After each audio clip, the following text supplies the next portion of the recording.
সৌভাগ্য বুলি নকওঁ, মোৰ দুৰ্ভাগ্য হৈছিল। কেইদিনমান আগতে মই বৰপেটাত গৈছিলোঁ। মহাপুৰুষ শ্ৰীমন্ত শংকৰদেৱৰ অন্যতম শিষ্য নাৰায়ণ দাস ঠাকুৰ আটাই বৰপেটাত কনৰা সত্ৰ প্ৰতিষ্ঠা কৰিছিল। আজি আপোনালোকে জানিলে আচৰিত হ'ব, সেই কনৰা সত্ৰৰ ৪৫ কিলোমিটাৰ আশে পাশে আজিৰ দিনত এজনো মানুহ নাই যোনে সত্ৰত সদায় চাকি জ্বলাব পাৰে।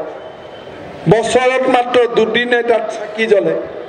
তিৰুভাৱ আৰু আৱিৰ্ভাৱ তিথিৰ দিনা বৰপেটা সত্ৰৰ ব্যক্তিয়ে গৈ টাউনৰ পৰা গৈ কনৰা সত্ৰত যদি চাকি নজ্বলায়, বছৰত আৰু তৃতীয় দিন চাকি জ্বলাবলৈ তাত কোনো মানুহ নাই। আজি এই ধৰণে আমাৰ জাতিয়ে নিজৰ জাতি মাটিৰ অধিকাৰ হেৰুৱাবলৈ আৰম্ভ হৈছিল। আপোনালোকে আশীৰ্বাদ দিছিলে। অসমত প্ৰথমবাৰৰ বাবে অসমীয়া ভাষী আমাৰ জনগোষ্ঠীয় বন্ধুসকল ৰাভা, তিৱা, বড়ো, কোচ ৰাজবংশী, কাৰ্বি, ডিমাচা, মিচিং, গোৰ্খা, বঙালী ভাষী, হিন্দী ভাষী, অসমীয়া আমি সকলোৱে মিলি এখন চৰকাৰ প্ৰতিষ্ঠা কৰিলোঁ। নৰেন্দ্ৰ মোদীয়ে যি ধৰণে আমাক ৰাস্তা দেখুৱালে, চাওঁতে চাওঁতে বৰদোৱা সত্ৰৰ পৰা আমি আমাৰ যি ভূমি দখলৰ প্ৰক্ৰিয়া আছিল তাক আমি বন্ধ কৰিলোঁ। কাজিৰঙাৰ মাটি উদ্ধাৰ কৰিলোঁ। গড় হত্যাৰ বাতৰি আৰু আজিকালি বাতৰি কাকতত প্ৰকাশ নহয়। অসমৰ ছোৱালীয়ে টেটৰ শিক্ষয়িত্ৰী বা আন কোনোবা শিক্ষয়িত্ৰীক যদি এতিয়া যমুনামুখৰ ৰাস্তাত কোনোবাই ধৰ্ষণ কৰে, তাৰ শাস্তি ফাঁচি কাঠত ওলমা, তাৰ বাদে বেলেগ শাস্তি আৰু এতিয়া নহয়। আমি এখন শক্তিশালী চৰকাৰ গঠন কৰিলোঁ। ৰাষ্ট্ৰ ভক্তিৰ প্ৰতি সমৰ্পিত হিন্দু, মুছলমান, খ্ৰীষ্টিয়ান জাতি জনগোষ্ঠীৰ সকলো লোকে লগ লাগি আজি আমি অসমখনক এখন খিলঞ্জীয়া অভেদ্য দুৰ্গলৈ পৰিগণিত কৰাৰ প্ৰচেষ্টা চলাইছোঁ। আজি তৰুণ গগৈ ডাঙৰীয়া, এফালে সোঁফালে ৰকিবুল হুছেইন, বাওঁফালে মৌলানা বদৰুদ্দিন আজমল। 2006 চনত তেওঁলোকে কৈছিল হু ইজ বদৰুদ্দিন আজমল, আৰু আজি 2019 চনত সাংবাদিকে প্ৰশ্ন কৰে যে এইবাৰ আপুনি হু ইজ বদৰুদ্দিন আজমল বুলি ক'বনে? বোলে নাই মই নকওঁ।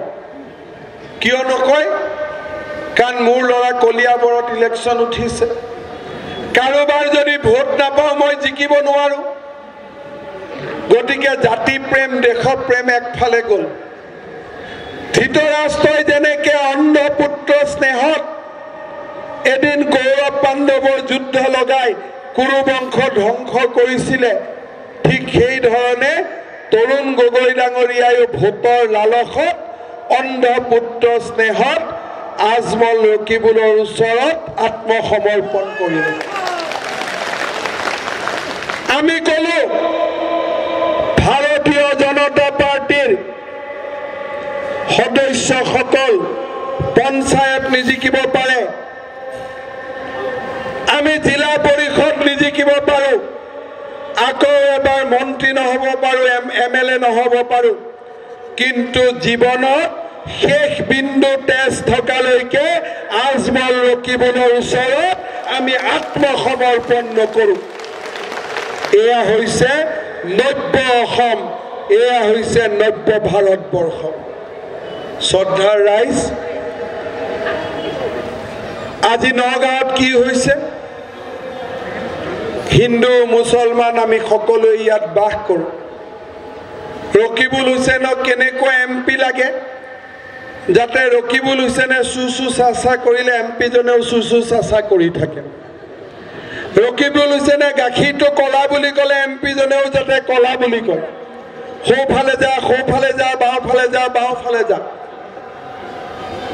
ব্যক্তিত্ব থকা মানুহেতো এইবোৰ কথা নুশুনিব নগাঁৱত এনেকুৱা মানুহ বিচাৰি নাপালে কাৰণ নগাঁৱৰ মানুহে ৰকিবুল হুছেইনক চিনি পায় ক'লে ভাই তোমাৰ ৰাস্তাত যাব নোৱাৰো হিন্দুও নাযায় মুছলমানো নাযায় ৰকিবুলৰ ৰাস্তা গতিকে কি কৰিলে বিচাৰি খুচাৰি মাৰ্ঘেৰিটাৰ পৰা বস্তু এটাক লৈ আহিলে বোলে এমপি উঠ হিচাপ নিকাচ কৰিলো বোলে এওঁৰ নাম কি বোলে নাম প্ৰদ্যুৎ বৰদলৈ ইয়াত আহি ক'লে বৰদলৈ যাতে তিৱা মানুহবিলাকে ভাবে বৰদলৈ বুলিয়ে ভাবো নেকি বুলি প্ৰথম আৰম্ভ কৰিলে সেইটো তেতিয়া পীযুষ হাজৰিকাই ক'লে যে এওঁ সেইবিধ আমাৰ তিৱা বৰদলৈ নহয় আমাৰ বামুণ মানুহ বুলিয়ে ক'ব পাৰে এক প্ৰকাৰ তেওঁ সেই বৰদলৈ তেতিয়া ক'লে নহয় মইতো তিৱা বুলি কোৱা নাই কিন্তু মোৰ গাত জনজাতীয় তেজ আছে ক'ৰ পৰা পালে বা তেজটো এটা মইতো দেখাত জনজাতীয় তেজ নাই তেওঁৰ গাত যিখিনি তেজ আছে সেইখিনি আজমল আৰু ৰকিবুলৰে তেজ আছে বেলেগৰ তেজ আৰু তাত নাই নহ'লেতো কংগ্ৰেছত নাযায় মানুহ ইলেকশ্যনত কেনেকৈ হাৰে মানুহ ইলেকশ্যনত কিয় হাৰে যেতিয়া মানুহক বেয়া ব্যৱহাৰ কৰে দুখীয়া মানুহক যেতিয়া বেয়া কথা কয় ৰাস্তা নবনায় স্কুল নবনায় তেতিয়াই মানুহ ইলেকশ্যনত হাৰে নহ'লে হাৰে জানো কওকচোন এই যে মৰিগাঁৱৰ ৰাইজ আছে কোনোবা এজন এমএলএ যদি দুখীয়া মানুহক মৰম কৰে ৰাস্তা ঘাট বনায় স্কুল কলেজ বনায় হস্পিটেল বনায় তেওঁক আপোনালোকে আকৌ এবাৰ ভোট দিবনে নাই কওকচোন কিন্তু যদি দুখীয়া মানুহক বেয়া কথা কয় ৰাস্তা নবনায় স্কুল নবনায় আপোনালোকে আকৌ ভোট দিব নেকি কওকচোন এতিয়া প্ৰশ্ন হ'ল মাৰ্ঘেৰিটাত প্ৰদ্যুৎ বৰদলৈ এমএলএ আছিলে অসমৰ উদ্যোগ মন্ত্ৰী আছিলে আমি যেনেকুৱা মন্ত্ৰী তেওঁ আছিলে তেওঁ কিয় ইলেকশ্যনত হাৰিলে যোৱাবাৰতো তেওঁ ইলেকশ্যনত হাৰিলে তেতিয়া মই মাৰ্ঘেৰিটাৰ মানুহকো কেইদিনমান আগত গৈছিলোঁ মাৰ্ঘেৰিটাৰ মানুহে ক'লে যে দুখীয়া মানুহক মানুহ বুলি নাভাবে ৰাস্তা পকী নকৰিলে স্কুল নবনালে হস্পিটেল নকৰিলে গতিকে আমি হৰুৱাই দিলোঁ তেতিয়া মই ক'লে আপোনালোকেতো হৰুৱাই দিলে এটা নগাঁৱৰ মানুহৰ সমস্যা বঢ়াই দিলে এতিয়া আপোনালোকে ৰিজেক্ট কৰা বস্তুটো গৈ নগাঁও পালেগৈ বোলে নগাঁৱৰ মানুহে চব জানে বীৰৰ ভূমি ত্যাগৰ ভূমি নগাঁৱৰ মানুহে আমি আঁতৰাই পঠোৱা বস্তুটো নগাঁৱৰ কাষেদি ব্ৰহ্মপুত্ৰ গৈ আছে লাহেকৈ ব্ৰহ্মপুত্ৰত পেলাই দিব হয় নহয় মাৰ্ঘেৰিটাই ফুটবলটো আপোনালোকে দিলে আপোনালোকে ফুটবলটো একেবাৰে গোল পোষ্টত দি দিয়ক আৰু একেবাৰে ক'তো লৰফৰ নহ'ব চিন্তা কৰকচোন মই এটা সমষ্টিত ইলেকশ্যন হাৰিলোঁ অহাবাৰ জিকিব চেষ্টা কৰিব লাগে তাত মানুহৰ মন জিকিব লাগে অন্তৰ জিকিব লাগে প্ৰেম ভাৱ আহিব লাগে অহাবাৰ যদি মই জালুকবাৰীত ইলেকশ্যন হাৰোঁ মই জালুকবাৰীৰ পৰা জাগিৰোড আহিম নেকি কওকচোন আকৌ জালুকবাৰী মানুহক কম যে দায় দুখ হৈছে ক্ষমা কৰক ভোট দিয়ক তেওঁ মাৰ্ঘেৰিটাত হাৰিলে আহি নগাঁও ফালে এইবাৰ নগাঁও আহিব গৈ পেলাই ধুবুৰী পাব ধুবুৰীৰ পিছত পৰা যাবলগীয়া জেগা নাই গৈ বাংলাদেশতে পঠাই দিব লাগিব আৰু ক'ত পঠাই দিব আৰুতো যাবলগীয়া জেগা নাই এই হৈছে প্ৰদ্যুৎ বৰদলৈ ৰকিবুল হুছেইন ডাঙৰীয়াই তেওঁ সোঁ ক'লে এওঁ সোঁ ক'ব তেওঁ বাওঁফালে ক'লে বাওঁ পাব মই ৰূপক শৰ্মাক কৈছোঁ যে নগাঁৱৰ ৰাইজক মৰিগাঁৱৰ ৰাইজক এনেকুৱা এজন এমপি লাগে যিজন এমপিয়ে যদি ৰকিবুল হুছেইনে কয় যে সূৰ্য পশ্চিমৰ পৰা ওলাই নগাঁৱৰ ৰাইজক এনেকুৱা এজন এমপি লাগে ৰকিবুলৰ চকুত আঙুলি টোৱাই ক'ব ৰকিবুল হুছেইন সূৰ্য পূবৰ ফালৰ পৰা ওলাই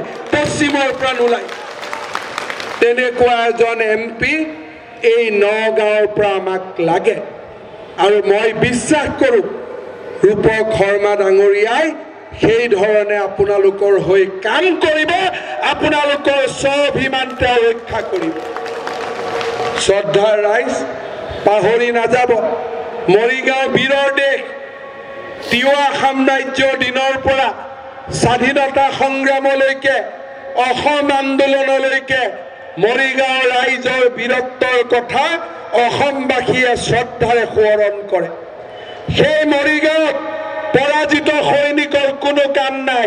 মৰিগাঁও